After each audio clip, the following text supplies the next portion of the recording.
Hello, hello, hello.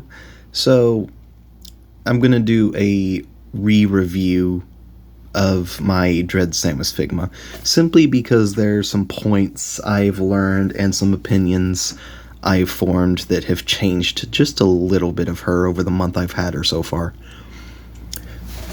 But my opinion is still incredibly high of this Figma. So, starting off with accessories, I still have the Morph Ball in the box, but it's very well done. I'll just say that now. The Morph Ball is great. It's incredibly well sculpted and painted. But getting into the spider magnet wall she comes with first. This is a magnet you can stick to most metal surfaces that are magnetic. And the hand and foot are sculpted in, and these pegs do not move whatsoever, but they're probably pretty fragile, so I wouldn't want to mess with them anyways.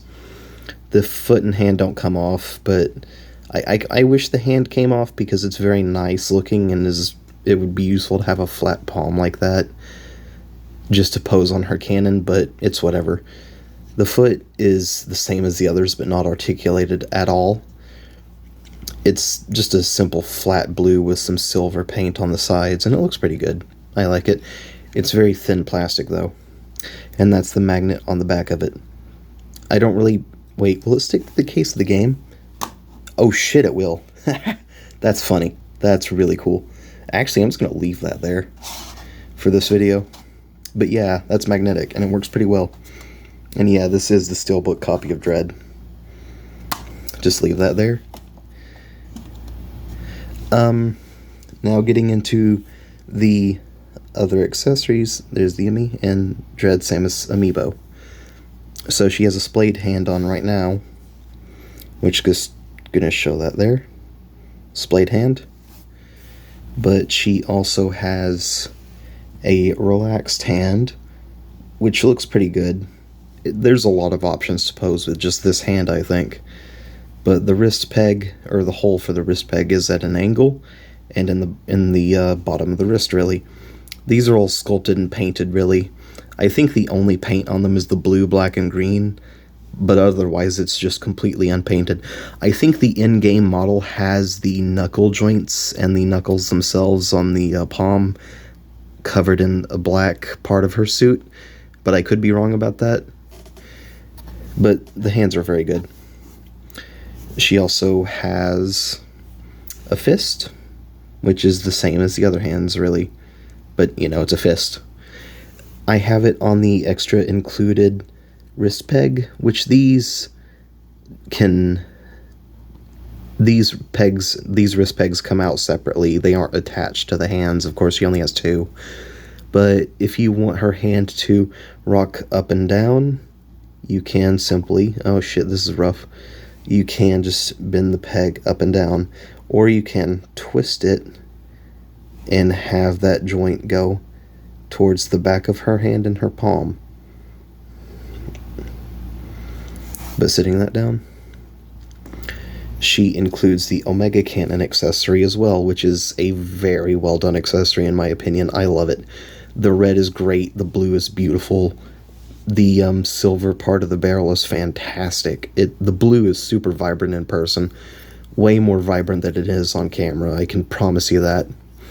The vent on the back, that blue is incredibly reflective. I will show it here in just a moment when I get to her. But the peg hole here in the back slides onto her elbow joint. But the Omega Cannon's great. And it is used to kill the Emmy robots, which are these funky little dudes in the game.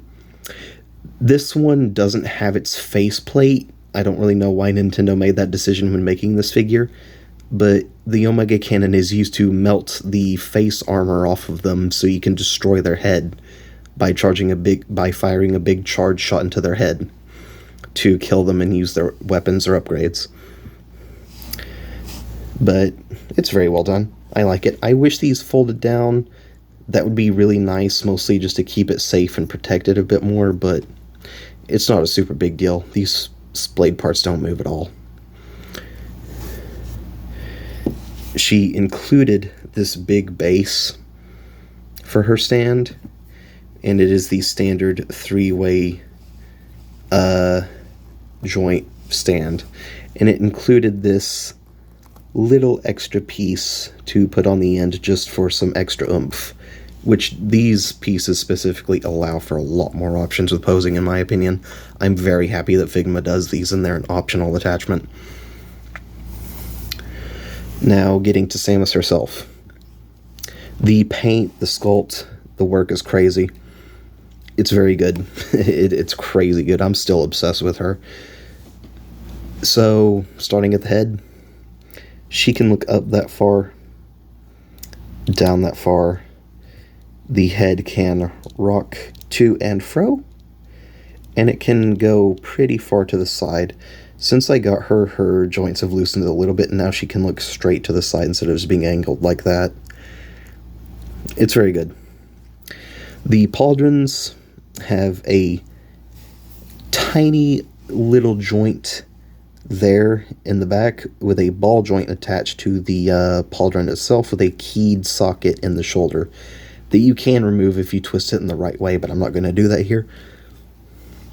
But the pauldrons can move up and down a little bit.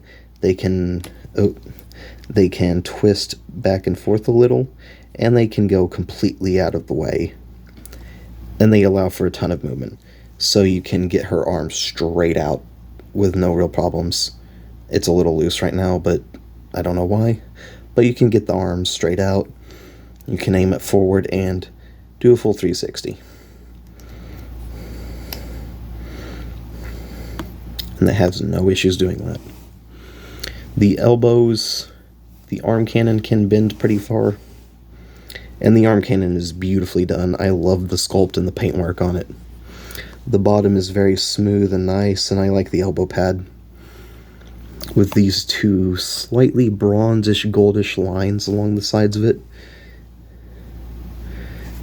And the yellow and black portions of her cannon are really good.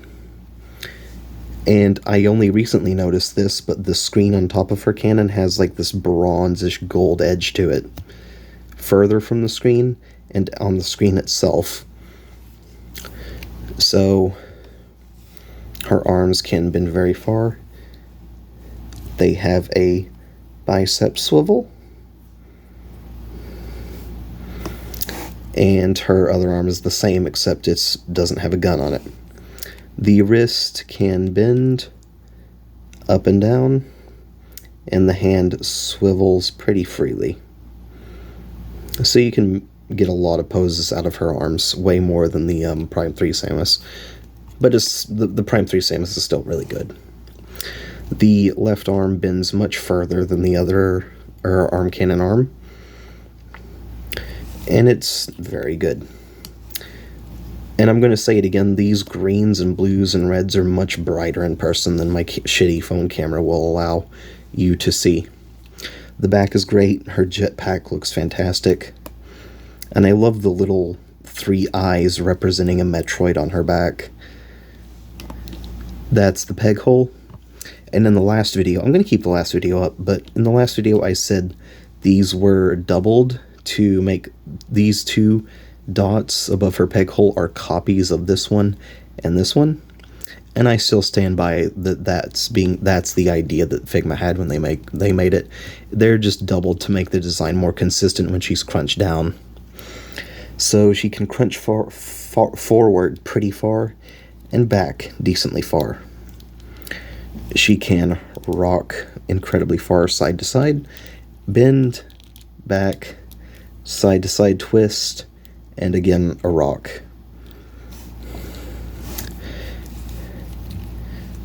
The thighs can swivel, and they can kind of drop down and up, but it's kind of hard to do. The knees can swivel pretty freely, full 360 on the knee, and the knees are double jointed and can bend very, very far. The foot has a toe bend. The ankle guard can move back and forth, and the back ankle guard can move up and down.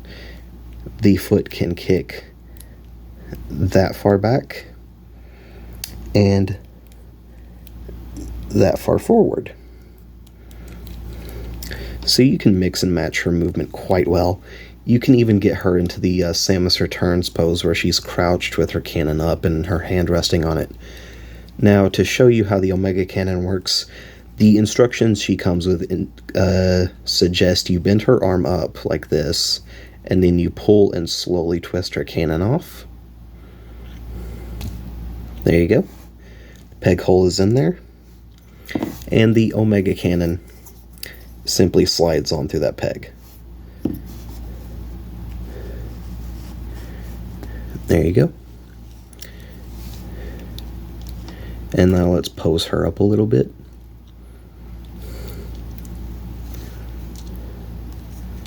Come on.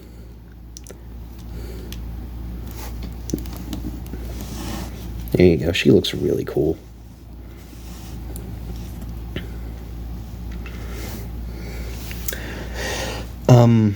Moving on to the box.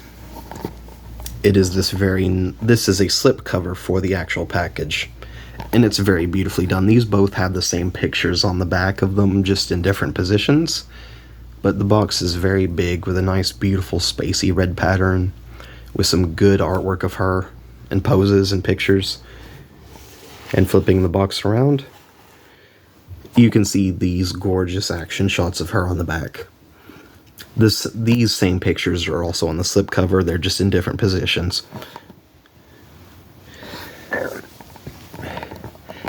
But overall, I still generally give this Samus Figma a 10 out of 10 across the board. The only thing I would like more would be a deeper ankle pivot, but I can understand why they didn't give the pivot a bit more movement. It's kind of limited because of this back ankle guard. But overall, she's still an easy 10 out of 10 in my book, and I'm very happy I got her. I got 2 copies because I loved it so much. But anyways, I guess that does it. I hope you guys have a good one. This is a very good Figma and is very much worth your money in my opinion. Her spread of accessories are pretty good even though she doesn't have a lot. Her articulation is amazing and some of the best of any action figure ever made in my opinion. But I'm looking forward to doing a review of the Demon Souls Figma when I get him. I do have him ordered. Anyways, peace out. I hope you guys have a good one.